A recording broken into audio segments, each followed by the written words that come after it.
It's time now for County-Wide, a presentation of Yavapai Broadcasting News. You'll hear about the interesting issues and happenings that affect all our lives. Here's today's County-Wide. Well, good day and welcome to the program. It is County-Wide. I'm Brad Miller, and I'm happy to welcome back a couple of guests that we've talked to any number of times over a number of terrific events that happen during the course of the year. Malena Peraza is with the Alzheimer's Association, the Desert Southwest chapter. You got that right, Brad. Thank you. Got that right for once. And Dr. Kreuger, specialist, do I say it like that? Geriatric medicine and studies. You did it perfectly. Did I do it right? Oh, about that. We should stop the show now while I've got it going here. But we've chatted with you, and our guests may be familiar with you because we've talked about the good work that the two of you do with the Alzheimer's Association and with Alzheimer's patients and their families. And today, we're going to kind of focus a little bit more on the caregiver. I thought this was so terrific, Malena, when you reached out, because holiday time puts everything under a magnifying glass, and it's going to, as Dr. Kreuger mentioned off mic a moment ago, it just upends that quiet solitude kind of ideal setting for a lot of us, but especially folks with dementia patients. It can really be a frustrating time, a wonderful, terrific time, but there can be added pressures for caregivers. And so today, we're going to do that. If you are a caregiver, if you know one, if you are in a position where that is going to be a part of your life, pay attention today.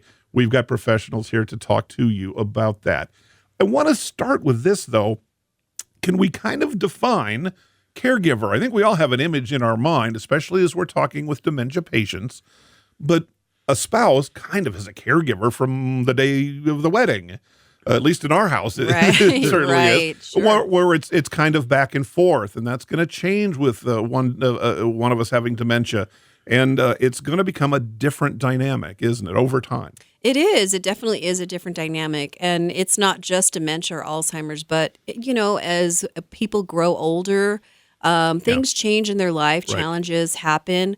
But when it comes back to dementia, we are never really completely prepared if something happens to one of our family members, whether it's a spouse or, for myself, personal experience was taking care of my mom. Yeah. Best intentions, you try to do your best. Everybody is trying to really take care of that individual and realize at some point it gets really difficult to take care of that individual. So a caregiver, you don't even say that you're a caregiver. You're just doing what comes naturally because out of the love and the care and support that happens. And then when you start to realize, okay, this is a little bit more than what I'm familiar with, or I'm becoming stressed out, then you kind of realize, okay, I'm in a position where I need to figure out resources. And that's where we come into play, and we can talk with families and give them the resources and guide this as they navigate this. And it's a very difficult journey for some people. I mean, the caregiver, I would almost say, is part of the focus of what the association does. It is. You know, I mean, as much as a patient, if not more, certainly in certain programs, the different kinds of offerings that the association has. Absolutely, you're right. And we have a tendency, and I was telling Dr. Kreuger earlier, that we do have an increase of calls and visits, especially around the holiday time. No surprise. People are coming to visit. They see a change in grandma or mom and dad. What's going on there?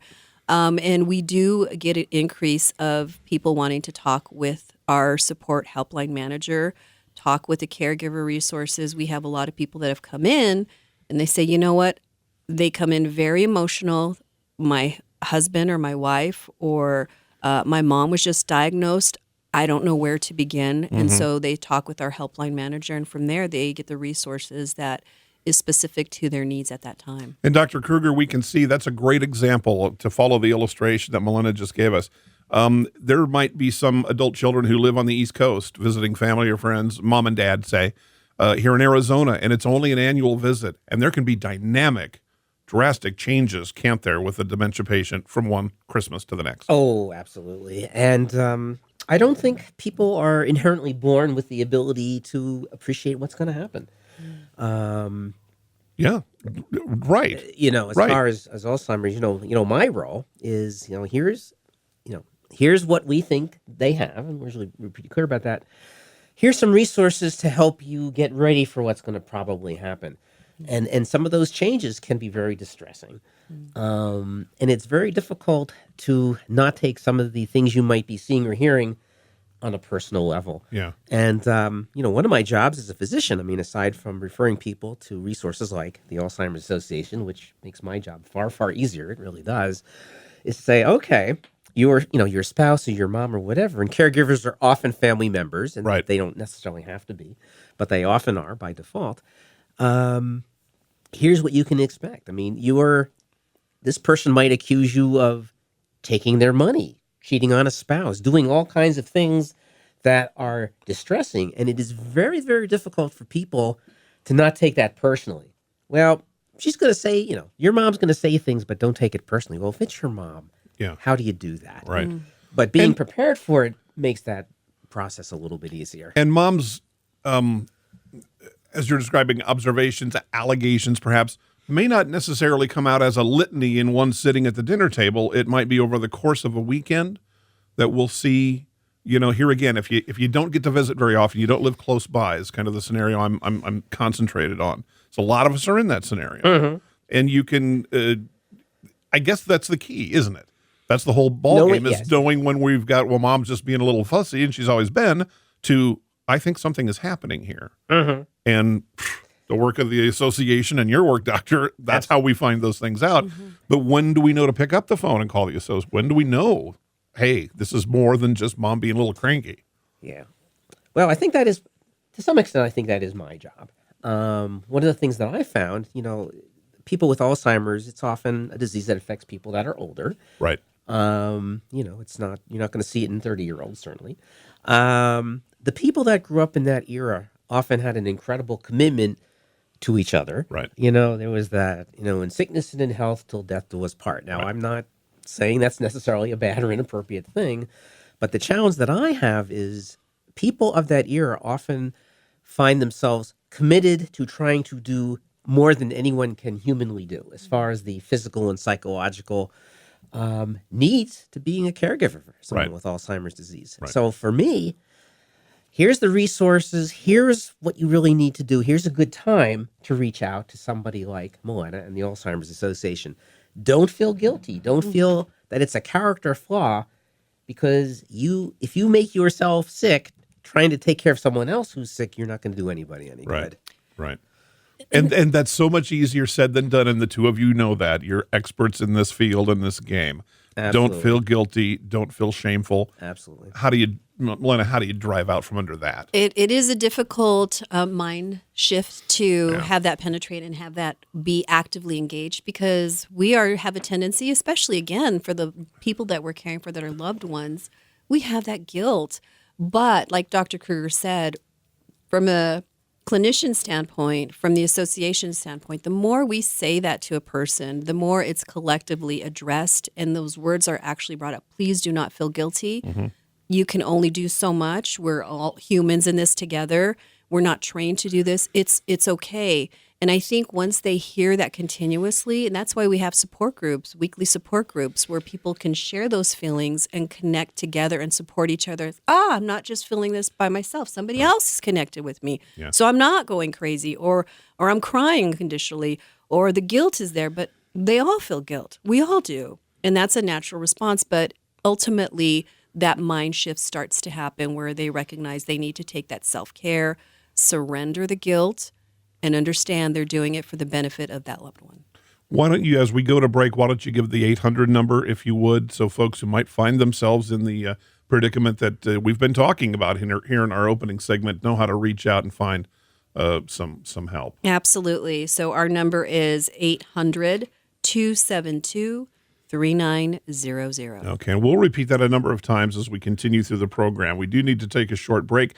Again, our guest today, Dr. Corey Kreuger, Malena Peraza, Alzheimer's Association. Dr. Kreuger here in the Cottonwood Verde Valley area, and working with geriatric patients and dementia issues certainly are a huge part of what he does and clearly what the association does.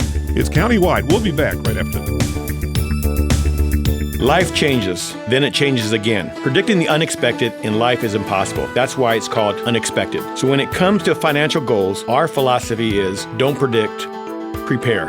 Hi, I'm Edward Jones financial advisor Matthias Sandoval. A job loss, change in health, or a loss of a loved one can have a big impact on your family's financial security. Let's work together to help make sure you're equipped for life's unexpected events. Call our office to schedule a face-to-face appointment. Edward Jones, making sense of investing. Member SIPC. Verde Solaire, your hometown heating, air conditioning, and plumbing company in the Verde Valley, and your trusted North Central Arizona Goodman dealer.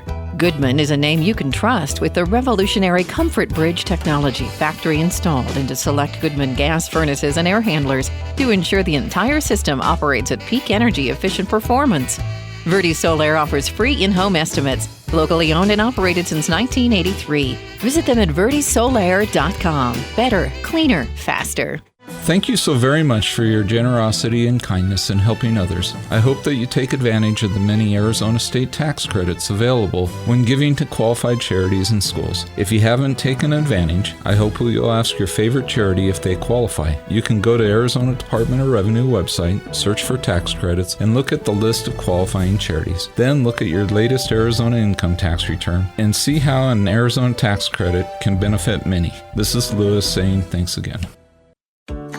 Let's talk. That's the message from Jonna Randall Murdoch, your local Farm Bureau agent, providing a personal touch when making insurance and financial decisions. Jonna will simplify your insurance needs while offering competitive pricing. Let's talk auto, home, life, and farm. Call Jonna at Farm Bureau today at 928-649-8686. Your Cottonwood Farm Bureau Property and Casualty Insurance Company. At Farm Bureau, they insure more than just farms. We welcome you back to the program. It is Countywide, and Malena Peraza, Dr. Corey Kreuger talking today.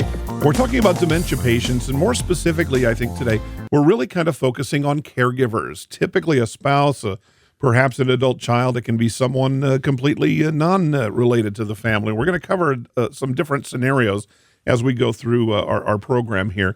Dr. Kreuger, before we open the mics, you mentioned something about the importance of the notion of respite. For the caregiver, that there needs to be, at a certain point anyway, kind of built-in windows for the caregiver to take some solace and some important time away. Talk to me about how that works. So, how that should happen. I like your choice of words. So the concept of respite is really pretty simple. It's a block of time where the caregiver, often a spouse, it could be a child, can walk away and do whatever needs to be done to keep the household running. It could be someone who's paid to come into the house, watch the person that has Alzheimer's disease, so the person go out, do the shopping, make sure the car is repaired, just do whatever needs to be done. The things. Doing the things. And the other advantage is it's also a psychological break. You know, I think those of us that deal with patients that have Alzheimer's appreciate the fact that it's not only physically demanding, it's also psychologically very, very demanding as well. And, you know, we're not always trained to know what we're going to hear. We might be hearing things that we don't want to hear. A respite allows one to maybe, you know, not walk away from the situation forever, but at least walk away, clear their head, you know, get a good perspective. You know, what am I doing? Yes, I'm doing something that's very challenging. Hopefully I'm doing it to the best of my ability. I'm thinking about all of the resources that I can take advantage of. And if not, I can at least think about, you know, who might help me and do that. And respite is something that I generally recommend as someone's Alzheimer's disease tends to progress. And an effective respite schedule, if you will, can be simply an afternoon. Absolutely. Maybe a weekend if there's the appropriate alternate caregiver or someone else responsible around. It'll depend on the situation, clearly. But that's what you're talking about. It can be as simple as just a walk in the park. That is a great point. You just did something right now that is so beneficial to our body and our well-being.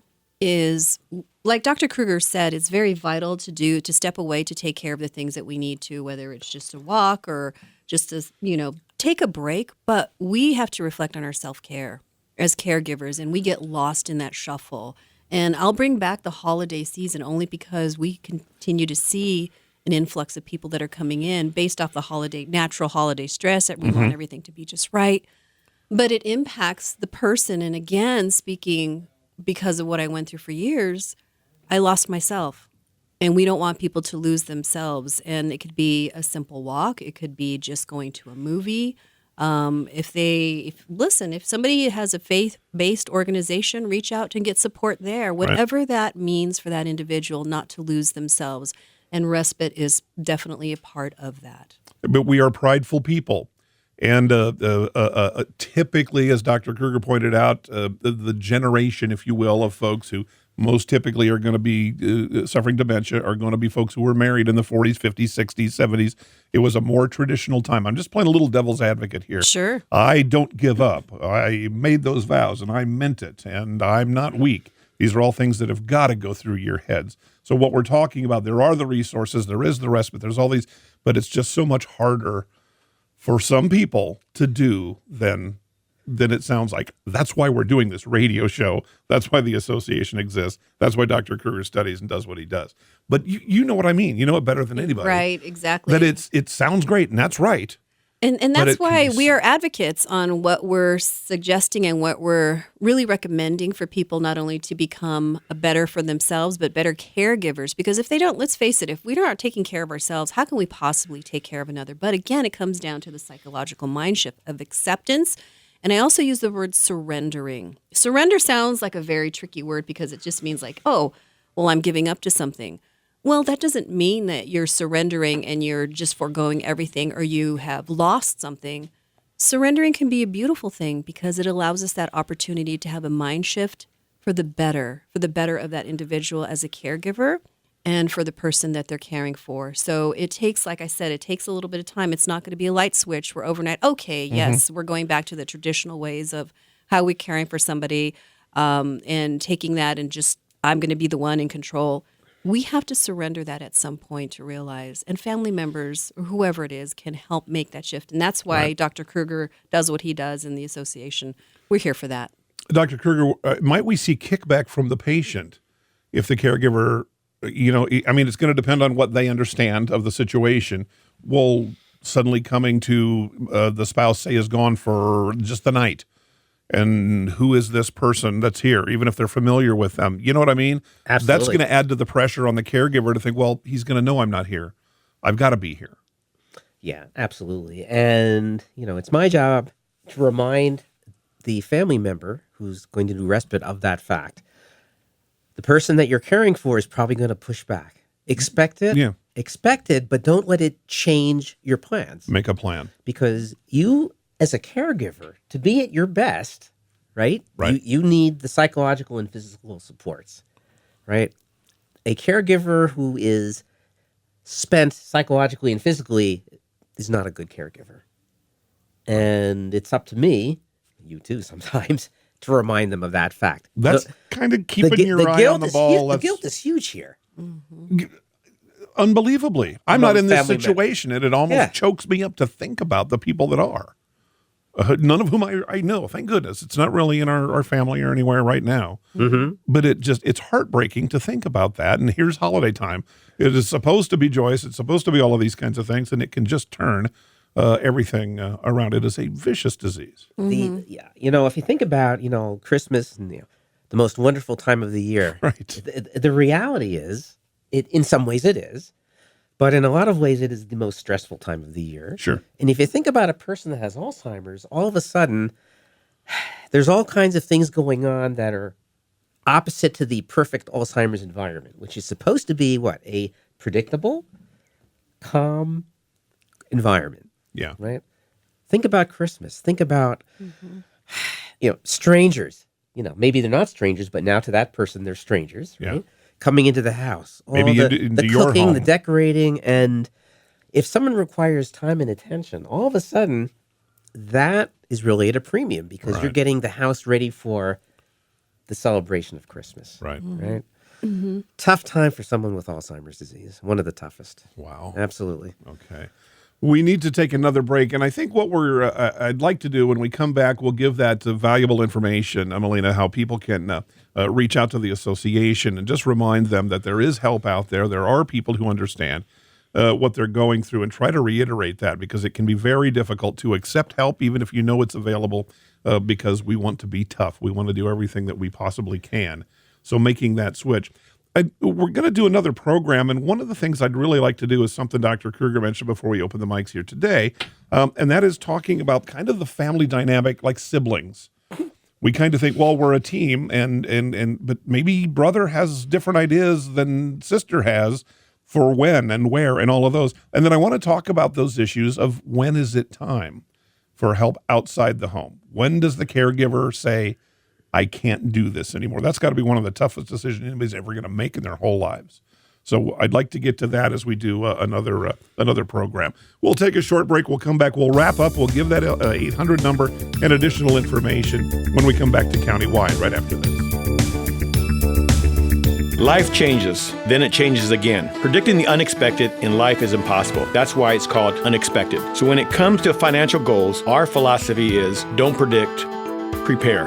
Hi, I'm Edward Jones financial advisor Matthias Sandoval. A job loss, change in health, or a loss of a loved one can have a big impact on your family's financial security. Let's work together to help make sure you're equipped for life's unexpected events. Call our office to schedule a face-to-face appointment. Edward Jones, making sense of investing. Member SIPC. Verde Solaire, your hometown heating, air conditioning, and plumbing company in the Verde Valley, and your trusted North Central Arizona Goodman dealer. Goodman is a name you can trust with the revolutionary Comfort Bridge technology, factory installed into select Goodman gas furnaces and air handlers to ensure the entire system operates at peak energy efficient performance. Verde Solaire offers free in-home estimates, locally owned and operated since 1983. Visit them at verdesolaire.com. Better, cleaner, faster. Thank you so very much for your generosity and kindness in helping others. I hope that you take advantage of the many Arizona state tax credits available when giving to qualified charities and schools. If you haven't taken advantage, I hope you'll ask your favorite charity if they qualify. You can go to Arizona Department of Revenue website, search for tax credits, and look at the list of qualifying charities. Then look at your latest Arizona income tax return and see how an Arizona tax credit can benefit many. This is Lewis saying thanks again. Let's talk. That's the message from Jonna Randall Murdoch, your local Farm Bureau agent, providing a personal touch when making insurance and financial decisions. Jonna will simplify your insurance needs while offering competitive pricing. Let's talk auto, home, life, and farm. Call Jonna at Farm Bureau today at 928-649-8686. Your Cottonwood Farm Bureau property and casualty insurance company. At Farm Bureau, they insure more than just farms. We come back to the program. Our final few moments here, we will be doing another segment. We're going to be talking about kind of the family dynamic. Very often with dementia patients, it's not just going to be the spouse or someone very close. It's going to be a family, children, in-laws. All of those kinds of different things can get painted into this big picture of what we're going to do with a loved one when dementia becomes part of their life. So we'll do that in our next segment, our next program. To wrap up this piece, though, Malena, let's give that 800 number again, and then is there a website, or what's the best way for people listening now to reach out and get your kind of help? Absolutely. So that number is 800-272-3900, and our website is alz.org, and I highly recommend anybody that is going through this, or even if they're familiar with the association, there is so much resources and information. Resource finder for your community. You type in your zip code, and it'll lead you to where you need to go. Get some specifics. Get some specifics. Great. So again, 800-272-3900 or alz.org. Okay. All right. Terrific. Guys, I want to thank you so much. We'll continue to talk on another segment. Malena Peraza,